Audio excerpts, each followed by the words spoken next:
నమస్కారం. ఆపరేషన్ సింధూర్ మొదటిది అయింది, ఒకరోజు మొదటిది. రెండో రోజు ఆపరేషన్ 2 సెకండ్ వెర్షన్ కూడా మొదలైంది. పాకిస్తాన్ మీద మన భారతదేశం ఇప్పటి వరకు చెంపదెబ్బే కొట్టింది. మన చిన్నప్పుడు తప్పు చేస్తే చెంపదెబ్బ కొట్టరా అంటారు కదా. మన దాయాది దేశమైన పాకిస్తాన్ ఇప్పటికి యుద్ధం ప్రకటించలే, యుద్ధం మీద పోలే, కేవలం చెంపదెబ్బ మాత్రమే కొట్టింది. కానీ మన చెంపదెబ్బ కొడితే అటు పక్కన పాకిస్తాన్కు మన అంతర్గత పోరాటం చేస్తున్న పాకిస్తాన్తో చేస్తున్న బెలూచిస్తాన్ వడదెబ్బ తాకుతుంది. అటు పక్కన ఆఫ్ఘనిస్తాను పోరాటం చేస్తున్న వాళ్ళ కూడా 2 గొడదెబ్బలు తాకుతున్నాయి పాకిస్తాన్కు మన చెంపదెబ్బ కొడితే. చెంపదెబ్బ అని ఎందుకంటున్నానంటే ఆట ఇప్పుడే మొదలైంది. ఈ ఆట మొదలైన క్రమంలో మనం చేసే పని ఏదైతున్నదో మనం కేవలం సెల్ఫ్ డిఫెన్స్ మాత్రమే చేసుకుంటున్నాం. ఉదాహరణకు ఈ పహల్గామ్ సంఘటన జరిగిన తర్వాత 2 రోజుల నుంచి అసలు యుద్ధం మనం మొదలుపెట్టాం అప్పటి నుంచి అంటున్నాను. ఎందుకంటే యుద్ధం మొదలుపెట్టే ముందు ఎవరైనా ఒక వేటగాడు వేటకెళ్లే ముందు పూర్తిగా తమ ఏమంటారు వాటిని మన ఆయుధాలు నూరుకుంటారట. ఆ ఆయుధాలు నూరుకునే పనిలో మనం ఉన్నాం. దాంతోపాటు 3 రకాల ట్రైడెంట్ అంటాం, త్రిశూల వ్యూహం అవలంబిస్తున్నాం. ఒకటి వాళ్ళని ఆర్థికంగా దెబ్బతీయడం, పాకిస్తాన్ను దౌత్యపరంగా దెబ్బతీయడం, మనోస్థైర్యం దెబ్బతీయడం మూడోది. ఈ 3 మనం త్రిశూలంలాగా. త్రిశూలం అంటే జ్ఞాపకం వచ్చింది నాకు 1971 మార్లో అప్పుడు ఈ ఆపరేషన్ త్రిశూల్ అని చెప్పి, ట్రైడెంట్ అని చెప్పి వాళ్ళు మన భారతదేశం పేరు పెట్టుకొని మనకు కరాచీ రేవు దాకా కొట్టింది. అప్పుడు 71లో గెలిచినాం. 93,000 సైనికులను మనం బందీలుగా పట్టుకొని మళ్ళీ కారుణ్యంతో విడిచిపెట్టినాం కూడా. అట్లా చూసుకుంటే ఇప్పుడు ఏదైతే ఈ జరుగుతున్న యుద్ధంలో మనం ఇప్పటి వరకు కూడా 2 రోజుల ముందు నుంచి పహల్గామ్ తర్వాత 2 రోజుల సంఘటన తర్వాత 2 రోజుల నుంచి మొదలుపెట్టి ఈ 4 చేస్తున్నా. దీనికి 4 పిల్లలు ఉన్నారు. ఒకటి 4 పిల్లలు నిట్టాడుగా మోడీ గారు ఉన్నారు. మొట్టమొదటిదేమో ఇటు పక్కన దాని గురించి వేరే మాట్లాడతాను. ఎందుకంటే మోడీ ఏం చేస్తున్నాడు, మిగతా 4 ఏం చేస్తున్నాడు మాట్లాడతాను తర్వాత. ఇందులో మనకు ముఖ్యంగా ఏంటంటే చెంపదెబ్బని ఎందుకంటున్నానంటే చిన్న చర్యనే మొదలుపెట్టాం. మనం ఏం మొదలుపెట్టాము, ఎప్పుడైతే ఉగ్రవాదులు వచ్చి పాకిస్తాన్ ఆక్యుపైడ్ కాశ్మీర్ నుంచి కానీ పాకిస్తాన్ నుంచి వచ్చి దొంగ దెబ్బ తీసిపోతున్నారు.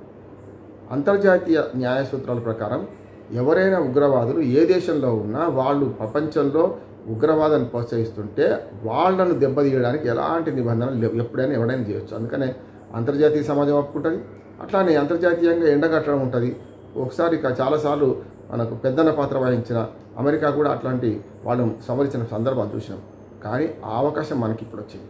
ఎందుకు వచ్చిందంటే ఈ త్రివిధ విధాలుగా మనం పాకిస్తాన్ ఒంటరి చేసే ప్రయత్నం చేస్తూనే మనం యుద్ధానికి కాదు, మనం ఒక రకంగా చెప్పాలంటే దేనికి సన్నద్ధం చేసుకున్నామంటే ఈ వీళ్ళను ఒంటరి చేసుకుంటూనే మనల్ని ఎట్లా మిగతా దానిలో చేయాలని మనం చేసినాం. అందులో ప్రధానంగా ఏంటంటే ఇప్పుడు మనం చేస్తున్న పని ఏదైతే వాళ్ళు ఆర్థిక మూలాలు దెబ్బతీసే ప్రయత్నం చేస్తున్నాం, దౌత్యపరంగా ఒంటరి చేసే ప్రయత్నం చేస్తున్నాం, దాంతో మనం సెల్ఫ్ డిఫెన్స్ సిస్టమ్ చేసుకుంటాం. అందుకని మన ఉగ్రవాదులు ఎవరైతే మన దేశం మీదకి వచ్చి దాడులు చేస్తున్నారో వాళ్ళ నిర్మూలనకు మనం మొత్తం ఆపరేషన్ సింధూర్ 1లో మనం చేసిన పని ఏంటంటే ఎక్కడ పౌర ఆవాసాల మీద దాడులు చేయలేదు, ఎక్కడా కూడా మన సైన్యం మీద దాడి చేయలేదు. డైరెక్ట్గా ఉగ్రవాద స్థావరాలు ఎక్కడున్నాయో మొత్తం 25 ఉన్నాయి అంటున్నారు. అందులో 9 స్థావరాల మీద మన ఆపరేషన్ సింధూర్ మొదట్లో 5 ఏమో పాకిస్తాన్ పీఓకేలు ఉన్నాయి, మిగతా 4 పాకిస్తాన్ ఒరిజినల్ పాకిస్తాన్లో ఉన్నాయి. కనుక ఈ రెండింటి మీద మనం దాడి చేసి క్షేమంగా తిరిగి వచ్చినాం. దొంగకు తేలిపుట్టినట్టు వాడు ఊరుకోలేదు. వాడు ఏం చేసిండు, దీన్ని పబ్లిక్గా చేసుకుంటూ ఆ చనిపోయిన ఉగ్రవాదుల శవాల మీద పాకిస్తాన్ జెండా కప్పి సైన్యాధికారులు కూడా పోయి నివాళులు అర్పించి ఇది మంచి ఆధారం మనకు. రేపు పొద్దున అంతర్జాతీయ సమాజం ముందు ఈ ఉగ్రవాదులు వీళ్ళు జైషే మహమ్మద్ వాడు, వీడేమో లష్కర్ వాడు, వీళ్ళు మద్దతు ఇస్తున్నారు చెప్పడానికి మంచి ఒక సాక్ష్యాన్ని మనకు వీలిచ్చిండు. అది మనకు పనికి వస్తుంది రేపు ఎప్పుడైనా కూడా. ఒకటి అంతర్జాతీయ సమాజం ముందు పాకిస్తాన్ ఈ తీవ్రవాదులకు మద్దతు ఇస్తున్నారు అందరికీ తెలుసు. కానీ ఎవరు సర్దిముట్టు ఇప్పడం లేదు. అందరూ శాఖాహారులే ప్రయోగంప మాయమవుతున్నట్టు పాకిస్తాన్ ఉగ్రదేశం అని అమెరికా మాజీ అధ్యక్షుడు జో బైడెన్ కూడా అంటారు. కానీ ఎవరు చర్య తీసుకుంటారు. కనుక దీని గురించి తర్వాత మాట్లాడుకోవచ్చు. మనం ఇందులో ఏమవుతుందంటే ఇప్పుడు మన చెంపదెబ్బ కొట్టి మనం చేసే పనిలో 2వ రోజుకి వచ్చే వరకల్లా మనం ఏదైతే ఉగ్రవాద స్థావరాల మీద దాడి చేసినామో తెల్లారి వరకల్లా వాళ్ళు మనకు పూంచు అట్లానే మనకు బారాముల్లా ఆ ఏరియాలలో యూరి ఈ ఏరియాలలో వాళ్ళు పౌర ఆవాసాల మీద దాడి చేసిండ్రు. 15 మంది చనిపోయారు. 26 మంది మన హిందువులను చంపినప్పుడు ఎట్లా బాధపడ్డామో అంతకంటే ఎక్కువ బాధపడాలంటున్నాను. వీళ్ళందరూ ముస్లిమ్సే. ఇప్పుడు మనం చెప్పిన కాశ్మీర్ లోయలో అయితే దాదాపు 90% ముస్లిం ఉన్నారు, హిందువులు మిగిలిన రకంగా చెప్పాలండి.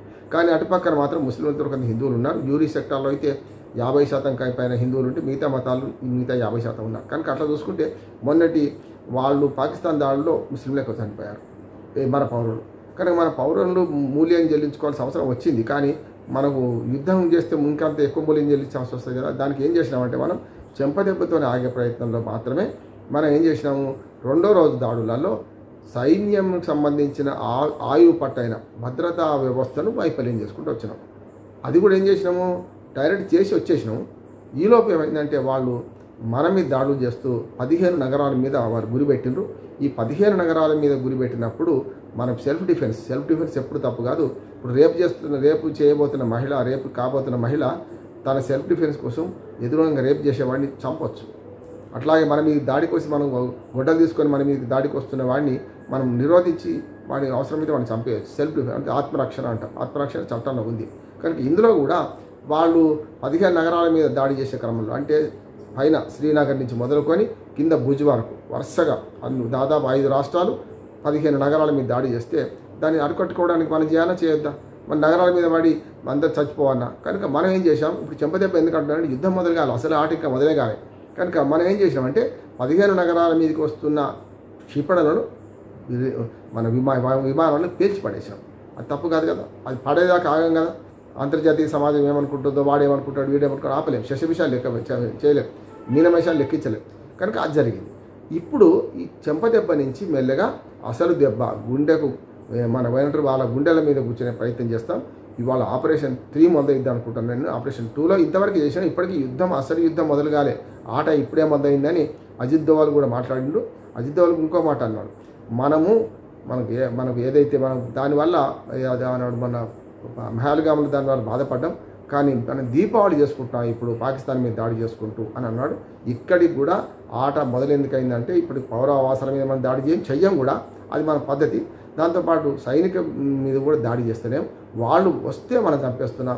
వాళ్ళు కనుక లైన్ ఆఫ్ కంట్రోల్ దాటినా లేకపోతే ఇంకెక్కడ చొరబాటుదారులు ప్రయత్నం చేసినా వాళ్ళు మాత్రం నిర్దాక్ష్యం చంపేస్తున్నా. అందుకని నేనేమంటున్నానంటే ఆత్మరక్షణ తప్పు కాదు. మనం యుద్ధం మొదలుపెట్టలేదు, చెంపదెబ్బతోనే సరిపెడదామనుకున్నాం. చెంపదెబ్బ కాస్త మరి వాళ్ళు ఇంకా పెట్టిరైపోయి ఏ పనైనా చేస్తే మనం ఏం చేస్తామంటే తప్పక మన పని మనం చేస్తాం.